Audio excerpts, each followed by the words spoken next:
নমস্কার বন্ধুরা, তুলির হেসেলে আরও একটি নতুন পর্বে সবাইকে স্বাগত। আজকে বানাচ্ছি দারুণ সুস্বাদু ছানার কারি, যেটা কিনা সকালের ব্রেকফাস্টে অথবা রাতের ডিনারে রুটি পরোটার সঙ্গে দারুণ সঙ্গ দেবে। বাচ্চা থেকে বড় আমার বাড়ির সকলেরই এই ছানার কারি ভারী পছন্দের। কিভাবে বানাচ্ছি চলুন দেখে নেওয়া যাক আমার আজকের ভিডিওটিতে। ছানার কারি বানাবার জন্য গরম কড়াইতে দিয়ে দিলাম 2 টেবিল চামচ পরিমাণ সর্ষের তেল।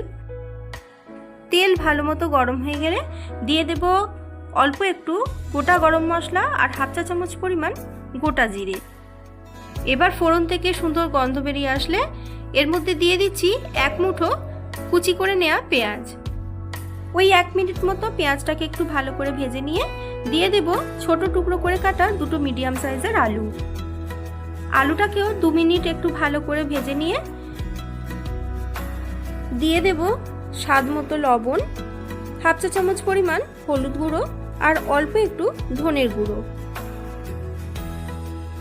সমস্ত গুঁড়ো মশলাগুলো দিয়ে আলুটাকে আবারও 1 থেকে 2 মিনিট খুব ভালো করে একটু ভেজে নেব। আগের থেকে অল্প একটু আদা কাঁচা লঙ্কা বেটে রেখেছিলাম, সেটা দিয়ে দিলাম। মশলাটা দিয়ে আবারও খুব ভালো করে মোটামুটি 1 মিনিট মতো একটু কষিয়ে নেব। এবার ছানাটা দেব, মোটামুটি 100 গ্রাম মতো ছানা বেশ সুন্দর করে জলটা ঝরিয়ে রেখেছিলাম, এভাবে ভালো করে হাত দিয়ে স্ম্যাশ করে দিলাম। টেস্টের সুন্দর একটা ব্যালেন্সের জন্য অল্প একটু চিনি দিলাম। এখানে ছানার পরিবর্তে পনির গ্রেট করেও কিন্তু একইভাবে ব্যবহার করা যেতে পারে। স্প্যাটুলা দিয়ে খুব ভালো করে ছানার বড় বড় টুকরোগুলো একটু ভেঙে ভেঙে দেব। মোটামুটি 1 মিনিট মতো আবারও খুব ভালো করে এভাবে সমস্ত কিছুকে নাড়িয়ে চাড়িয়ে মিশিয়ে নিতে হবে। এবার সব মিলিয়ে 1 কাপ মতো জল দিয়ে দেব। দিলাম ওপর থেকে একটা চেরা কাঁচা লঙ্কা।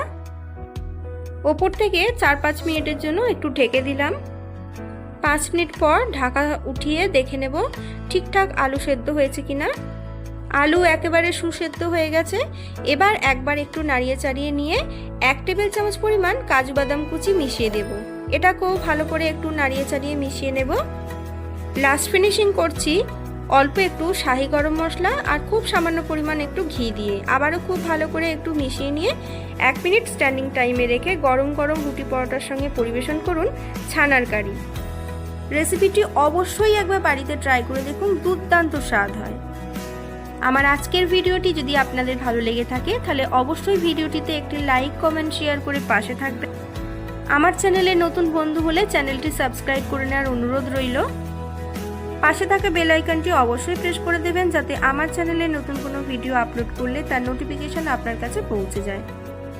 আজ তাহলে আসি, আবার দেখা হবে নতুন কোনো রেসিপি ভিডিও নিয়ে খুব তাড়াতাড়ি। সকলে ভালো থাকবেন, সুস্থ থাকবেন। ধন্যবাদ।